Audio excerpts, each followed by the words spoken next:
I'm so happy to be with you today, even though I just read a headline that 1.1 million people have been laid off in the United States this year. And I actually did a whole in depth piece on long term unemployment in my Forbes column a few months ago. But just to hear that number, 1.1 million workers, that's 1.1 million people who have families, who have kids going to school, who are taking care of their parents, who got to pay a mortgage or pay the rent.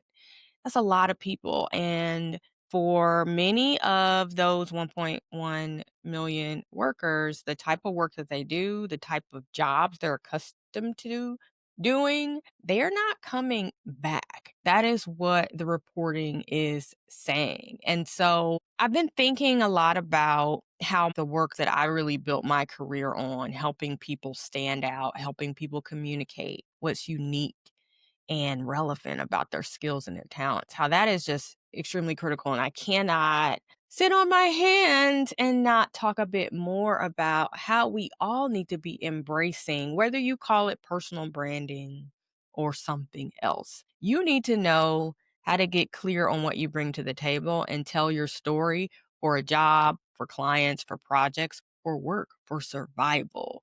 And so I want to talk a little bit about, the silver lining, how this time of the year is actually a great time to set yourself up if you are one of those people that is having to pivot, figuring out your path and your journey in a post layoff environment. Perhaps your industry has shifted so much so that even if you were laid off and you've been applying for new jobs, it's like, well, there aren't really new jobs. There isn't really an industry here. It's not the same industry of yesteryear. And so you are starting to face the music and realize that you've got to do something new and potentially become known for something new. So that's what I want to talk about today. I want to share with you 5 things that you can be doing right now to start to set yourself up for a powerful new year.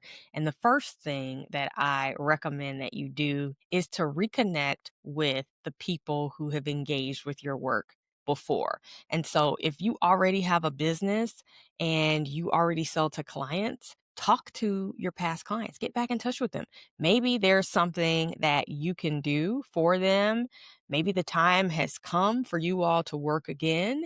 Perhaps the thing that you worked on a year ago or 2 years ago or 3 years ago is now outdated and they need an update. They need a refresh. So I know, especially in my work, as people evolve their thought leadership and they evolve how they want to be seen in the marketplace, messaging has to evolve. The positioning has to evolve. The strategy that they're using to make themselves known in the world has to evolve once they want to become known for something else. And so one of the things that I've been doing is just checking back in with people that I worked with in the past and really enjoy working with them and seeing, is there a way that I can help you today? And now, if you don't have a business, don't fret. You can still tap back in with past employers, past people you've served on boards with, past volunteer opportunities, people in your basically it's time to check back in with the people who already know that you're really good at what you do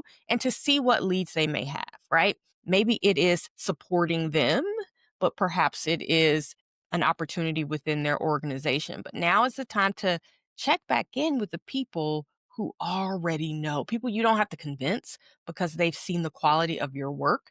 And if there is an opportunity to be had, as long as they understand that you are looking for opportunities, they can connect you. So use your network, the people who love you, tap back in with them, connect with them, and let them know what you have going on today. Tip number 2, ask for referrals. So again, you might tap back in with a past client or a past employer or someone who has engaged with you in some capacity in the past.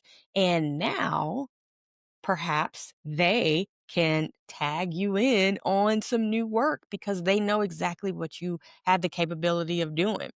The other day, one of the clients that I worked with in an executive coaching capacity this year did a little like November recap.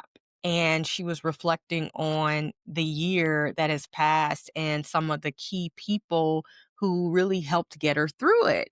And she named me and gave me a big shout out and talked about how our work together was really grounding for her. And that was really powerful. And I appreciated that. And a number of people booked in with discovery sessions just based on her making that public referral.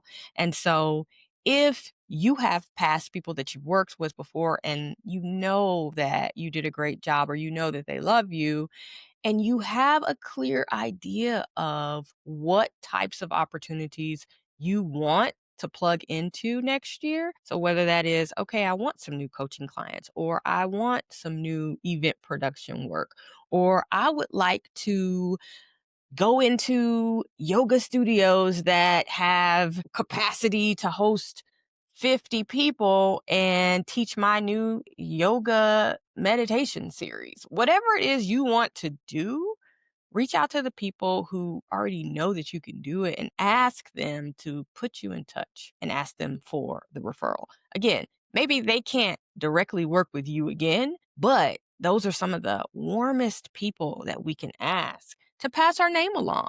And here's another pro tip. If you have something that you can arm them with, I am a big fan of the 1 to 2 page PDF. I love to get that in the hands of the people that I know champion me so that they can send it around. As a matter of fact, that's something I did a month ago or so. I reached out to one of my very best former clients and asked her if she would be willing to share my information with some of the organizations that she works with that I am not in community with. I'm not naturally networking with them in the healthcare space, but I see an opportunity for me to support them with the restorative work that I'm doing now with sound healing for burnout. And so I created a quick PDF and I shared that with her and she's passed it along. So that pipeline is starting to cook a little bit. And it's a really easy thing to do, especially for people who are already inside those rooms where you want your name to be mentioned. Okay, the third thing you can do, it's not just about asking other people for what they can do for you. Ask yourself what you can do for other people.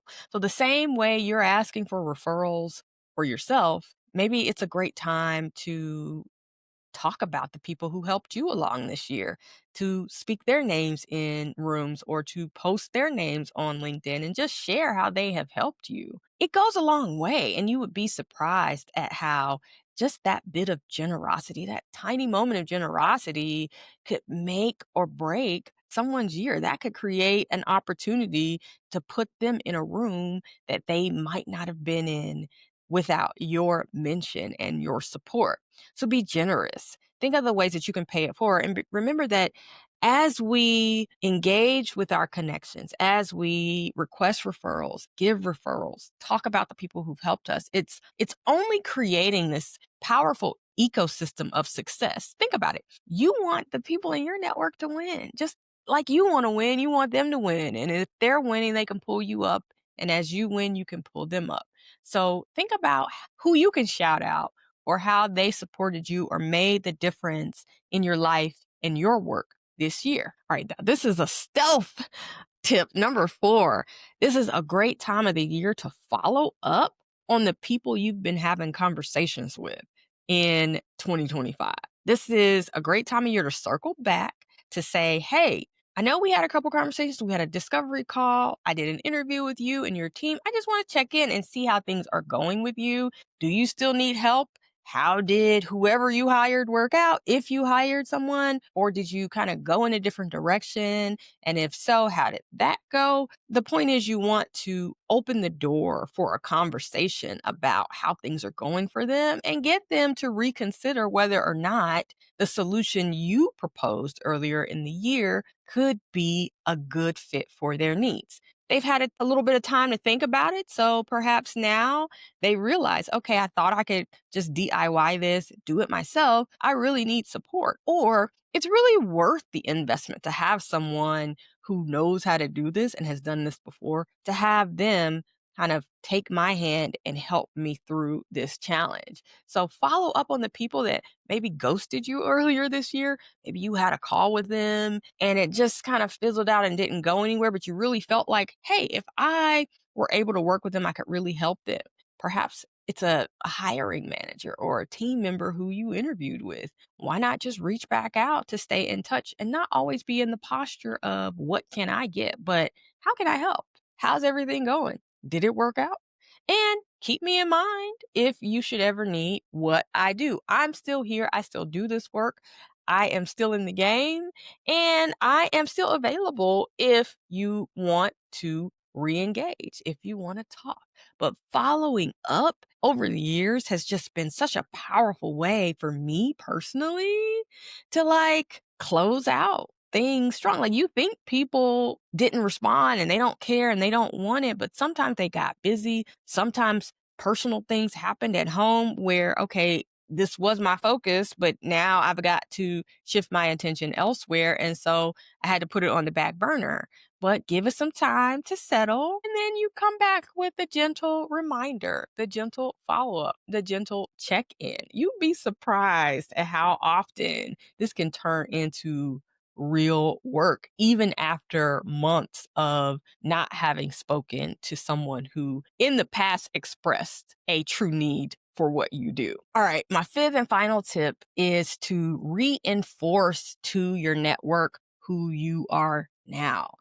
And as I said at the beginning of this episode, next year is going to require a lot of people to start to reimagine and reconfigure and reconstruct the way they offer their gifts to the world, the way they show up in the world and add value, provide services, and create value for people in order to earn their living.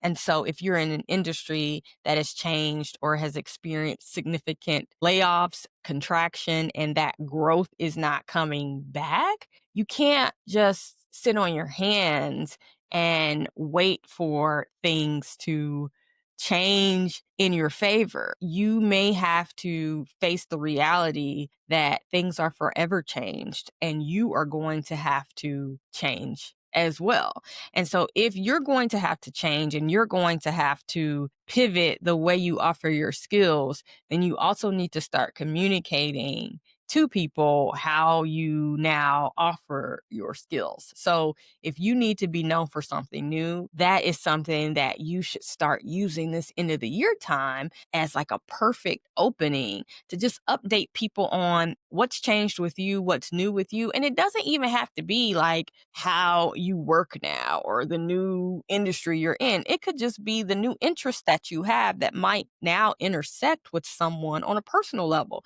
And so that makes them want to engage with you now because it's like, oh, we have this thing in common.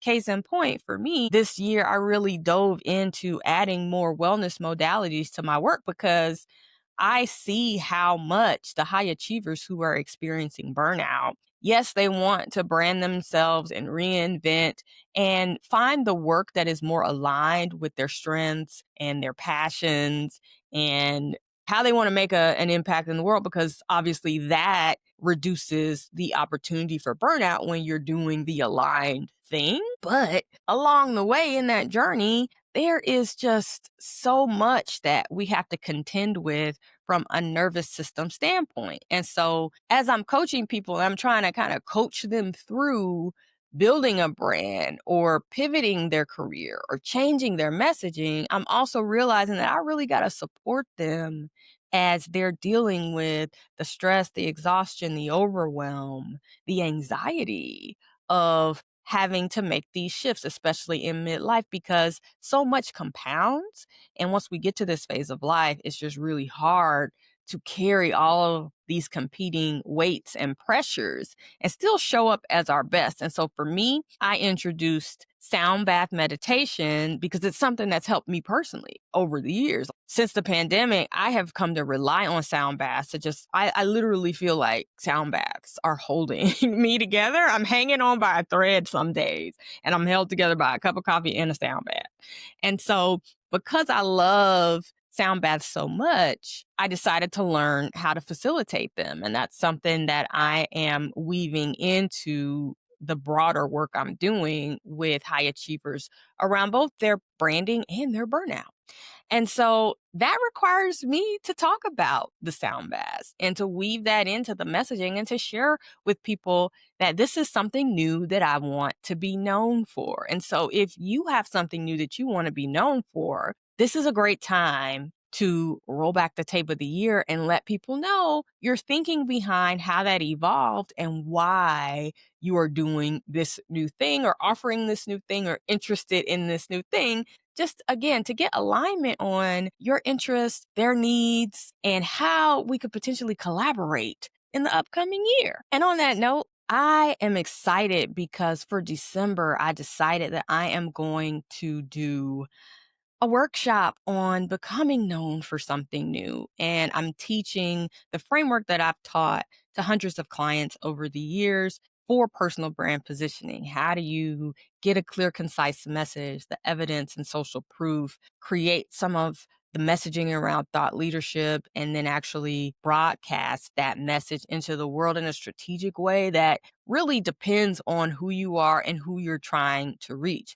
And so if you are finding yourself in a position where you've got to pivot what you're doing.